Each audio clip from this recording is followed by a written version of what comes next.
So, you want to be able to understand that? Well, let's talk about that. That was Kelly in North Carolina. I wasn't paying attention to the call sign, but this is pretty easy to copy once you get the hang of it. At first, when you start trying to learn Morse code, it's a little daunting. But once you get through the initial phase of learning, it's really not that bad, and you'll be able to copy stuff like that in the air, no problem. Good morning, BT. You are fine business. Signal. RST. 579. BT, so on and so forth. So like I said, once you get the hang of copying this, it's really not that bad. So I'm not going to try to teach you guys Morse code. What I'm going to do is talk about some of the ways you can go about learning Morse code, though. All right, so today we're going to talk a little bit about tips for learning CW. We're going to talk about some pros and cons of learning on your own versus training, some of the different clubs and classes, online resources, some apps, some devices, YouTube videos. We'll take a look at some do's and don'ts as well as keys and things like that. So what I'm actually going to do is I'm actually going to go ahead and I'm going to hop into the computer here. And we'll take a look at this. We're not going to look at this. This is a DX cluster. I'm just looking at DX spots. But we're going to take a look at some of these different things that you can use to learn Morse code. And we'll talk a little bit about some of the pros and cons for each. And we'll go from there. So I'll be back in just a minute. Okay, so let's talk a little bit about some of my tips for learning CW. And the first thing I'm going to talk about is learning on your own versus training, some pros and cons. There can be pros and cons to both. Learning on your own is a viable option. Generally speaking, it's usually free unless you buy paid apps. The nice thing about learning on your own is you can do it at your own pace.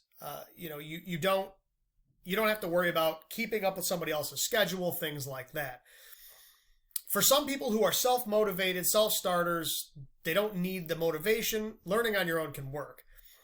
With that being said, I think that there are some distinct benefits to some formal training. And when we talk about formal training, the two major groups that come to mind are the Long Island CW Club and the CWOP CW Academy. So we'll talk a little bit about strengths and weaknesses of each of those programs. And I do want to say up front, full disclosure, I am an instructor at the Long Island CW Club. But I'm not going to let that taint how I look at this. I understand that there are some disadvantages to how we do things for some people. But I do want to talk about those two different organizations because those are kind of the two biggies. So let's start with the Long Island CW Club. As far as I know, the Long Island CW Club is the largest CW training organization there is. I don't know, don't quote me on that, but I'm fairly certain. We currently have 4,540 members in all 50 states, 56 countries. We held 95 classes a week. Now, one of the things you've got to understand about the Long Island CW Club is it is a club.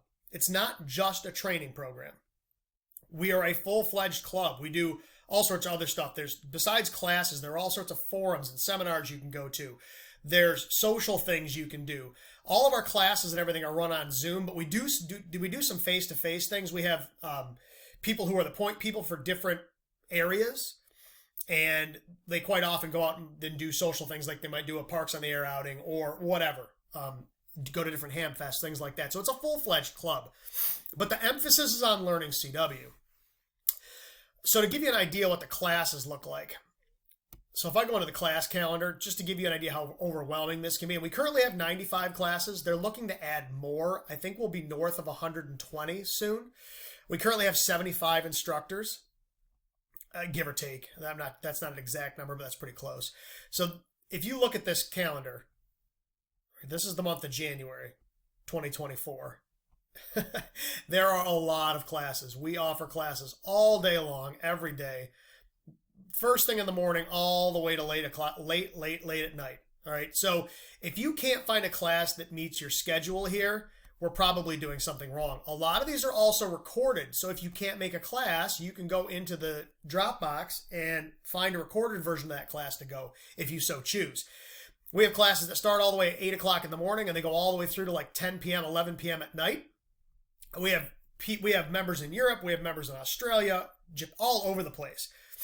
So chances of you being able to find a class that fits your schedule are pretty high. We offer our beginners classes 7 days a week. So all of our beginners classes and our intermediate classes, I believe, are the same way. I'll be doing a new intermediate class soon. But 7 days a week, we have beginners classes going at different times every day. So chances of you being able to find a class that fits your schedule are pretty high. When you look at how the club actually works, so let's look at what our curriculum looks like real quick here. All right. So if we look at the academic flow, all right, so this is sort of our flow. So our beginners flow, we've got beginners carousel 1, 2, and 3. I'll talk about the carousel programs in a minute. The idea behind the beginners carousels are to teach you the letters, the numbers, the pro signs, and the punctuation you need to get on the air, as well as all of your QSO protocols. So simple things like parks in the air and summits in the air, or SKCC, as well as sort of like general rag chew stuff, things like that. All of those kind of things. The idea is by the end of beginners carousel, you should be on the air at a straight 12 words a minute. 12 words a minute doesn't sound that fast, and that's one of the complaints people have, is that we do get you on the air at a pretty slow speed. We don't keep you at that. Our goal is to get you on the air quickly, because you're going to see that the sooner you're on the air, the more you learn and the quicker you learn. So the idea is to get you on the air fast. From there, we move you into our intermediate curriculum, which works on fluency and fluidity. We're trying to get you fluent in conversational copy, up to conversational head copy. We start you at 12 words a minute. Then we take you from 12 to 16, and then finally 16 to 20 in our intermediate program. And then from there, we go into our advanced programs. Those take you 20 words a minute up. So, you've got 20 to 25 words a minute for sort of your advanced stuff, and then our QRQ stuff, which is 25 words a minute plus. We have classes that are running 50 words a minute. So there really is no end point. You can go to classes continuously throughout your CW journey. There's going to be something for you. It's not just for beginners. If you're an experienced CWOP, there's still going to be stuff for you in this program.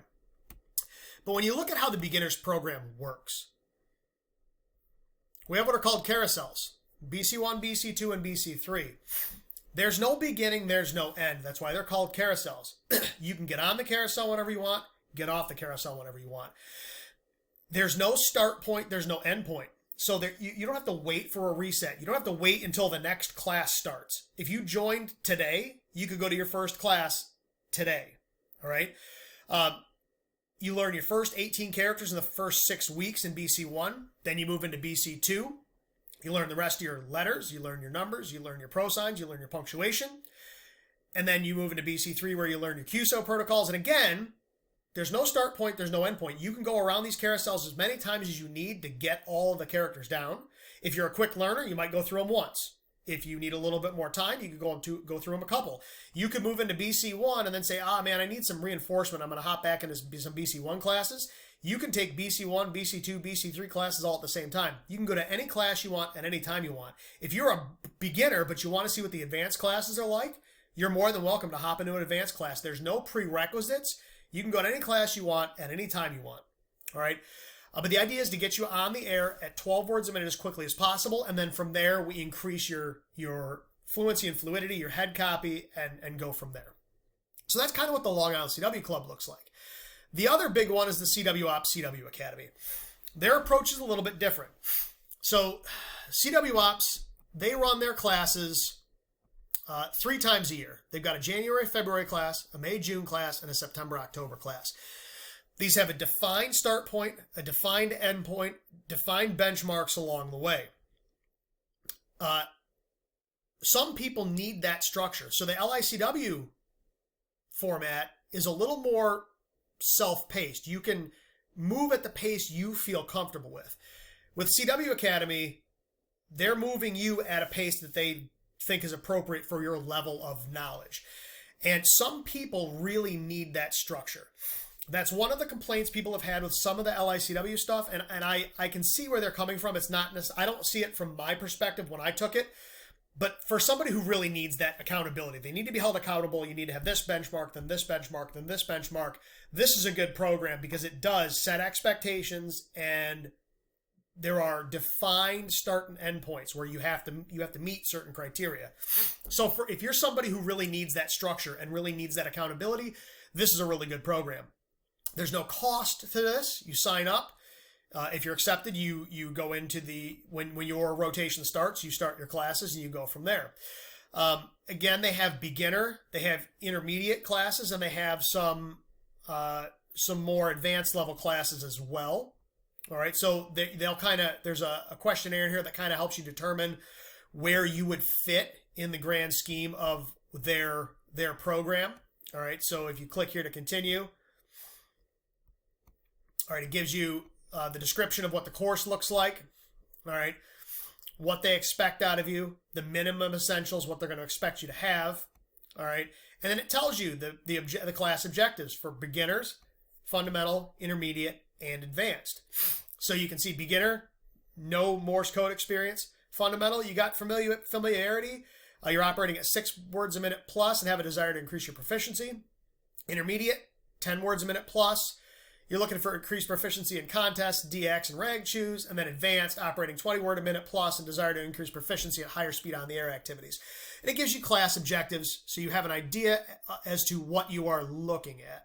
All right, so here's where you can sign up right here. There's all the resources for the classes here. So if you click that link, it'll take you all into all the different resources. All right, so all the homework and assessments for all the different levels. All right, different tutorials and things like that. Now, I do want to say that while Long Island CW Club and CW Academy do things differently, the end goal is the same, to get you on the air. There are instructors who teach in both places. So some of the instructors teach at Long Island CW Club and CW Academy. All right. It's not that one's right or one's wrong or one's better or one's worse. They're just different. One is solely focused at teaching you Morse code. One is teaching you Morse code and has some other aspects to it, club aspects, things like that. Not to say you have to take part in any of the other stuff at LICW. If you only wanted to do the classes to learn CW, that's perfectly fine. All right. Now, like I said, this at LICW, there is a fee involved because it is a club.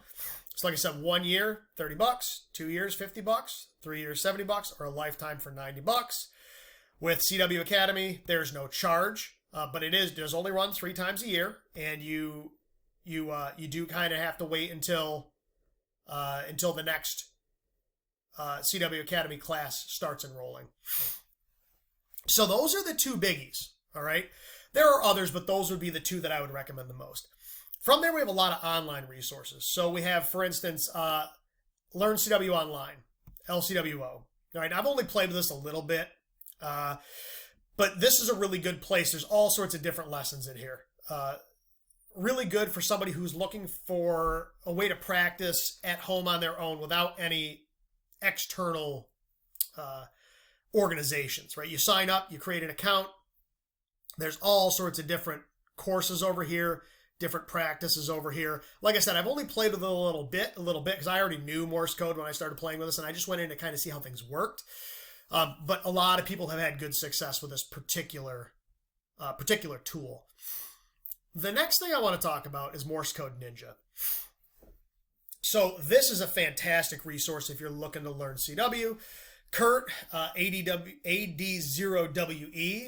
the guy who runs this, he is sort of a mad scientist when it comes to Morse code.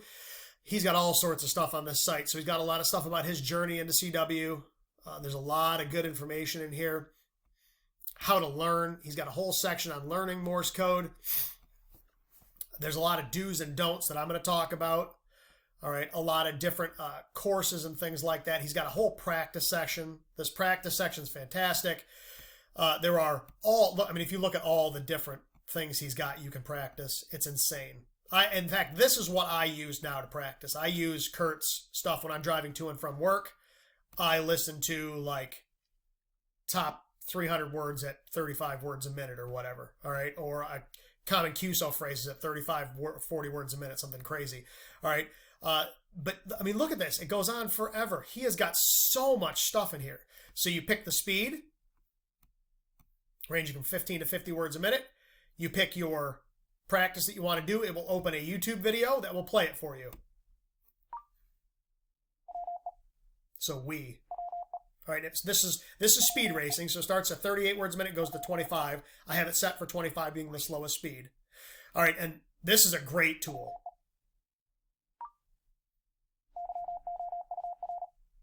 All right, so this is a fantastic resource. Kurt's put so much into this, it's not even funny. He's got Taste of Instant Word Recognition course. He's got, you can download these as MP3s and listen to them offline. So you don't even need to open them as on YouTube. You can download them to your device and play them off of that.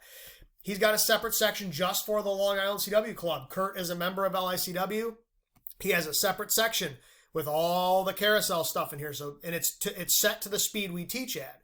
So beginner's carousel 1, he's got all of the different characters that we use in the order we teach them in. BC2, same thing. All right, he's got all that stuff in here. So if you're an LICW member, he's already got these broken down specifically for you for class. He's got all sorts of advice in here. Some of it's really good. He's got some do's and don'ts, and I'm gonna use some of these myself. But he talks about do's and don'ts in here. He's got all sorts of resources. There's all sorts of stuff in here. All right, so that's a really good resource. Morse Code World. This is another fantastic resource. CW Academy uses this one a lot. There's all sorts of stuff in here. There's a CW generator. There's a CW Academy beginner trainer. There's a QSO trainer, a word list trainer, ICR character trainer. There's all sorts of stuff in here. All right, this is a fantastic tool. I've played with this quite a bit. I use this a lot. They've got a really good instant character recognition setup on this. Another fantastic tool. If you're trying to learn CW on your own, this is another great resource to use. If you happen to be an LICW member, and this is the Morse practice page, this is the tool that we use for class. This is the tool you use with your drills when you're doing practice outside of class. So this has it broken down by all the different classes, all the different letter groups. So like if I went BC1, PSG, all right, and you've got all these different presets for your practices, and it plays it. You can have it read it back to you. This is the tool we use for class. So those are some fantastic tools. If you're looking for apps, I don't have any iOS devices. I know there are piles of iOS apps out there that work. This particular one on Android, I used a lot. I still use. This is a great application, the IZ2UUF app. This is a really, really good application for learning Morse code. There are a lot of things you can do with this application. It's very rich, very full-featured. This is a fantastic app. So if you happen to use Android, I would highly recommend you download this. It's free and it works awesome. This is an amazing device, or amazing application. It's got all sorts of different stuff in here, right? I mean, there's all sorts of different things. You can set up the order you want it in. There's call signs. There's all sorts of stuff. It's really a fantastic application. You know, you can change the exercise type, the words per minute, the length of the exercise, the word lengths, the Coke level. If you have hard letters, specific letters that kick your butt, you can have it use those more. It'll do all sorts of stuff. It really is a great application. Like I said, I know there are a bunch for iOS too. I just don't use iOS, so I can't recommend any because I don't have any personal experience with them, and I don't want to recommend anything I've never used. So let's talk a little bit about devices for a minute. There are a lot of devices out there people can use to learn Morse code. This is not the only one, but this tends to be one of the most popular, the Morse Serino. These can be a little tricky to get. But this is a really cool tool. It's got a built-in set of paddles. It is a keyer, so you could use this with a radio that doesn't have a keyer. It's got a built-in speaker. It's got a little display where it will, like if you key things in, it will show you what you keyed. There's all sorts of different practice sessions you can do on this thing. This is a cool little tool. I've only played with these a little bit, but it's a really neat device. They're about $100. They don't currently have any in stock. They'll be available for ordering again on January 19th. Today's January 15th, 2024. So these will be available soon. I think they're 91 euros. It takes a while for this to load. There's a picture here that shows the Morse Serino and what it costs. Here it comes. There it goes. And yeah, they're 91 euros. All right, so that's a cool little kit. That's definitely a good tool. There are a bunch of tools out there. This is the only one I've played with. There are a lot of other ones, but this is a really good tool as well. Now, let's talk a minute about some YouTube videos and things like that. There are a lot of them out there, but the one I would recommend is TJ's channel, K2EJT. He has an entire learning Morse code course playlist. Okay, so right here you'll see CW course. If I click view full playlist, he's got a whole playlist with all the different characters. He keys them all. He does everything at 18 words a minute, which I think is a pretty good speed to start at. He actually uses a different key every time, which I think is kind of neat. But he goes through all your different characters, your letters, your numbers, your prosigns, your punctuation. Now, you're not going to learn every prosign and every punctuation in any of these programs because there are some obscure ones, but you're going to learn the common, like question mark, period, comma. You're going to learn your common prosigns and all these things, like BT, AR, AS, SK, those kind of things. So don't expect to learn really obscure prosigns and punctuation in any of these programs. If you want to learn those, you can learn them after you know Morse code. But he does a really good job of going through these in a very laid-back way. So if you're just looking to kind of learn the characters in a laid-back, simple way, he does a really good job. And he starts with the simplest characters first and works his way towards the most complex ones. So the ones with the least CW weight to the most CW weight. All right, so if you're looking for like a YouTube playlist to do this stuff, this is a great resource. He's got a fantastic channel. So let's talk a little bit about some do's and don'ts, and then we'll leave the computer and we'll come back to my desk here and we'll talk about things like sending, because copy is only half the equation. And I will say that in all those programs, in LICW, in CW Academy, you're going to be sending. So don't think this is copy only. You're going to be practicing sending. CW is one of those things that you need multiple skill sets with. Long Island CW Club generally recommends you start with a straight key because it's a one-to-one translation. I'll talk about that when we talk about keys. CW Academy has you start with paddles. There's no right or wrong answer. They're just different. So let's talk a little bit about some of the do's and don'ts. All right. So do's, practice every day. This is one of those things that takes practice. You're not going to take one class a week and think you're going to learn Morse code. You need to practice every single day religiously. I mean, if you miss a day here and there, it's fine, but you need to be pretty religious about it. I generally recommend people practice about half an hour a day. You can practice more than that if you can take it. You can split it up into multiple sessions. I used to do like 2 15-minute sessions a day. Whatever works for you, but make sure you practice every day. Like I said, join a program if you have the time. People that join things like LICW or CW Academy generally tend to do better. Listen to actual Morse code on the air. This is a huge one. Computer-generated code is great, but it's not the same as listening to a person send. All right? What I tell people to do is go to the reverse beacon network. Let me get rid of my call sign here. And we will show the last 100 spots. And you can go right here and you can set speeds. So let's suppose I want to hear QSOs between 10 and 15 words a minute. All right, it will load every QSO going on between 10 and 15 words a minute. And let's say you only want to listen to 20, 30, and 40 meters. I can filter it by band. All right, so let's say now we'll find a station we think we can probably hear. So I could probably hear this guy. That's at 15 words a minute. He's on 14.050. That's 14.050. That at 15 words a minute, that could very easily be a SKCC contact going on. All right. No, it is. It's K3Y-1. So that is SKCC. All right. That's one of their special event call signs. So you could turn the dial. I could spin the dial. In fact, let me do that right now. Let me turn my, see if we can hear him. He's way down in the noise.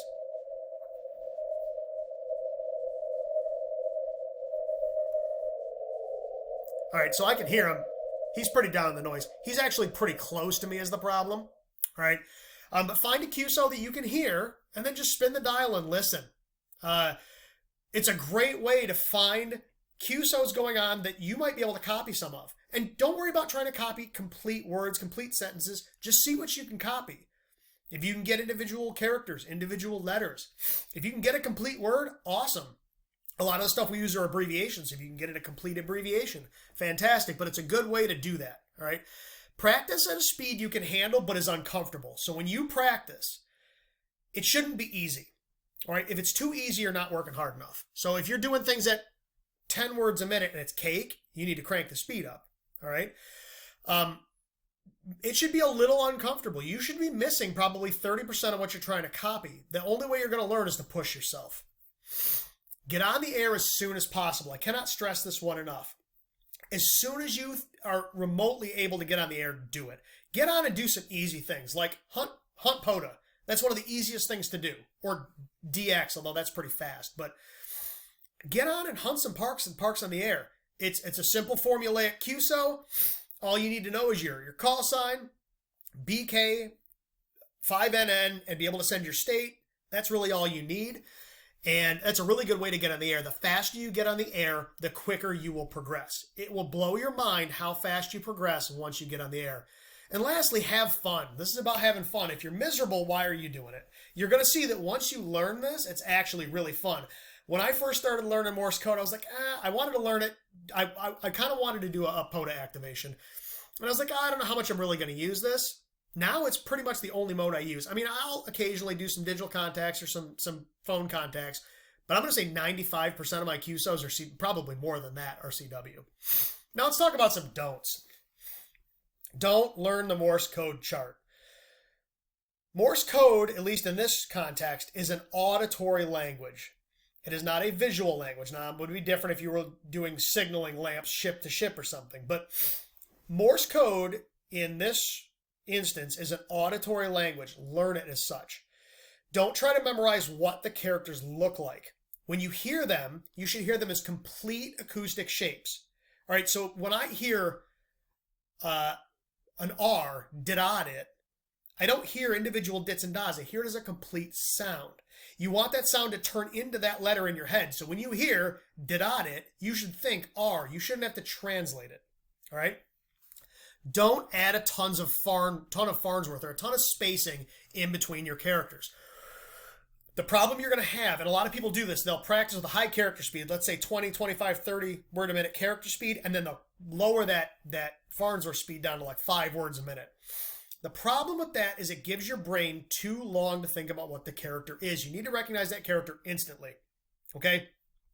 If you add a bunch of Farnsworth in there, a bunch of space, your brain gets used to having that time. When you get on the air, people don't send like that. I mean, occasionally we'll add a little extra Farnsworth if we're trying to emphasize something or make sure you copy something.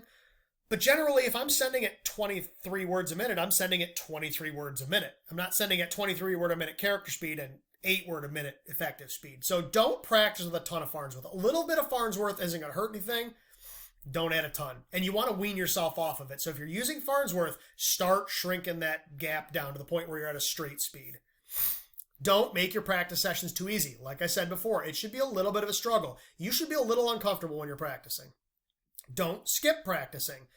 Like I said, it's okay to miss some practice here and there, but if you make a habit of it, if you're like, I don't feel like it today, you're not going to learn anything. All right, it does take a lot of work, a lot of practice.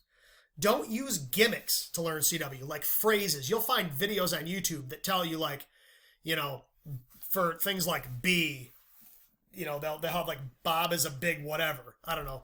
Don't use phrases, mnemonics, weird things like that to try to remember what the characters are. Just understand that you're going to learn the sound. It's no different. If I said G to you, your brain doesn't have to think about what a G is. It knows what a G is. It knows what it looks like. It knows what it sounds like. If I said it to you, the same thing should happen. Once you know Morse code, it is G. I don't need a second level of translation in there. If your brain has to translate that into something else in order to figure out what it is, you will never copy Morse code. You could do it one character at a time, but if somebody sent you anything, you would never be able to copy it. Don't think it's hard. It isn't. It's not hard. It can be time consuming and it can be a little bit daunting at first, but once you get the hang of it, it's really not that bad.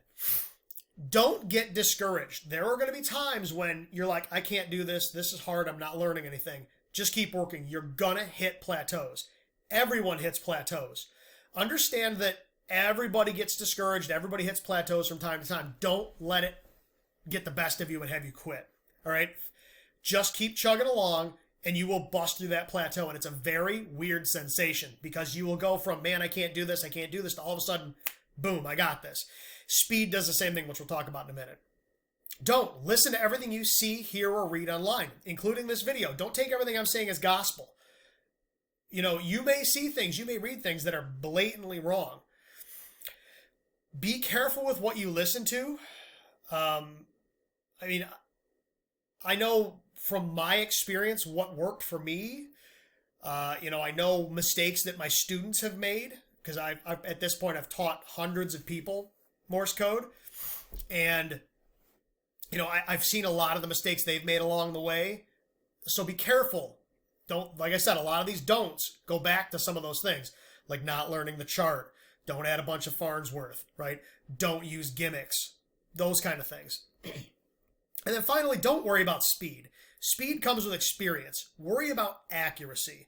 I would rather you got on the air at 10 words a minute and were able to accurately send and receive code than you to get on the air at 25 words a minute and be a sloppy mess, right? Don't be a lid.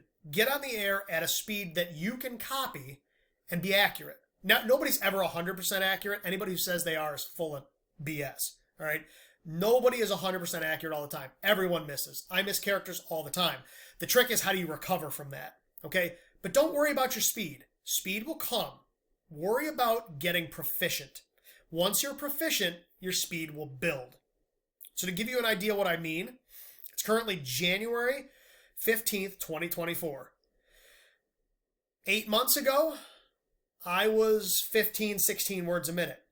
Now I have rag juice at 30 words a minute. All right? That speed didn't come because I just worked super hard at building my speed. That speed came just from getting on the air and having QSOs, thousands of them. And over time, your speed will just increase.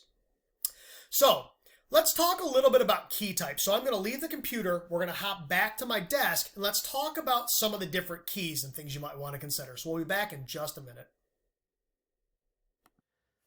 Okay, so we're back.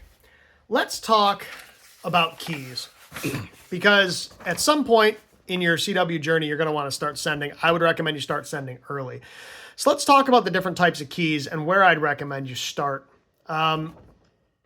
So let's start with the straight key. All right. So straight keys, let me go ahead and set my radio break-in off, keyer off. Let's turn the monitor level up so you can hear the side tone. All right. So let's talk about straight keys. So there are some advantages and disadvantages to straight keys. All right. So a straight key helps learn the rhythm of the code. There's no extra level of translation. All right. So if I want to send a dit, it's just a single dit. If I want to send a da, I hold the key down for a da. There's no extra level of translation. All right. So here's my straight key. There's an N3ZN straight key. And so when I send on this, right, if I want to send a dit, I don't know if you can hear that side tone or not. Let me turn that up a little bit more. All right, so a dit, a da. So a da is 3 dits long, so. All right, straight key. Like I said, at LICW, we generally recommend people start on straight keys because there is no extra level of translation. All right, so it's one-to-one. So if my brain wants to send an L, I send did-a-did-it. All right, I don't have to hold paddles down for a specific amount of time. It's just, right? If I want to send C, dot-it. Right, so there's no extra level of translation, right? An I, it's one-to-one. Whatever my brain tells my hand to do, the key does. Right? So that's the nice thing with a straight key. Now, my straight key lives in my desk here because it gets it at the right height. One of the things you're going to find when you send on a straight key is height of the key is important. Now let's talk paddles. So, sorry if the camera's a little shaky here. I apologize. I'm trying to not make you guys car sick. So let's talk paddles here for a minute. So I got two iambic...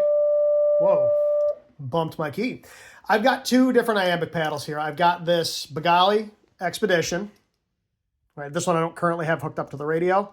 And I have this UR5 CDX CT599. All right, now the thing about paddles, let me turn my keyer back on.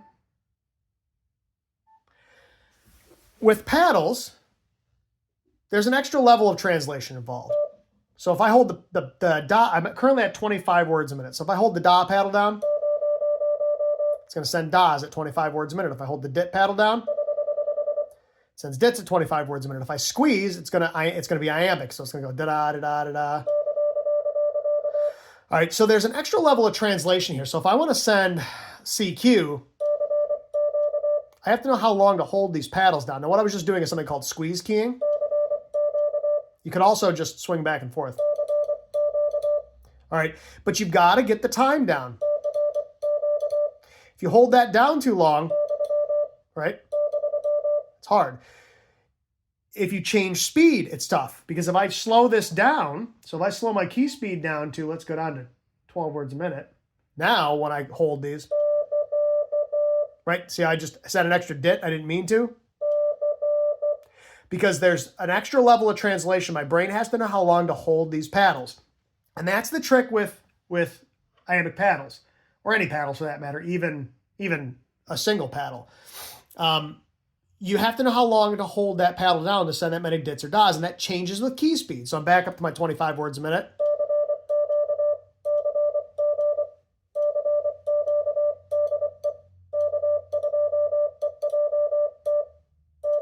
Right?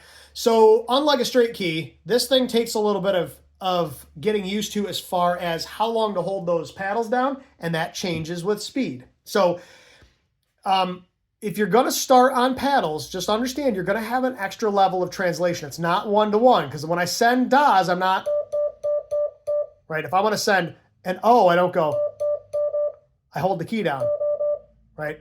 It's, you don't, it's, or if I want to send an H, it's not, all right? So that's something you've got to consider. Now, the next thing I've got here is a K2E. That's this guy right here. So a K2E is kind of like a straight key with a contact on both sides. Now, I actually have this one set up. I can run it as a single paddle, a single lever paddle, or a K2E.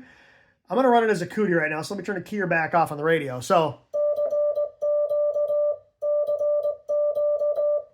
on a K2E, it is one-to-one.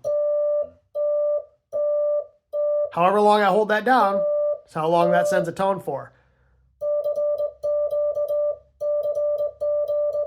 Right? So a K2E is not really a beginner's key. You could, I suppose, but it does take a little bit of getting used to that swing back and forth. It's not the easiest key to learn on. Probably wouldn't be what I would recommend for a beginner. I'd recommend either a straight key or a set of paddles. Either one is fine. The last key I've got here is a bug. This is definitely not a beginner's key. This is absolutely not something I would recommend a beginner starts on. This is a fully mechanical key. The das, as long as I hold that paddle down, it sends das, but the dits are mechanical based on this spring. So when I hold this this dit paddle down, all right.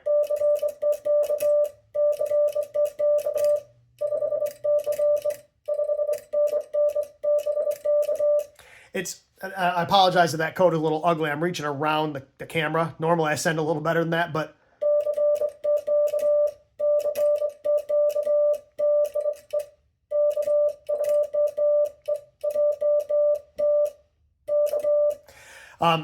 this is hard to learn to send well on. The K2E is too. The K2E and the bug would not be keys I would recommend you start on.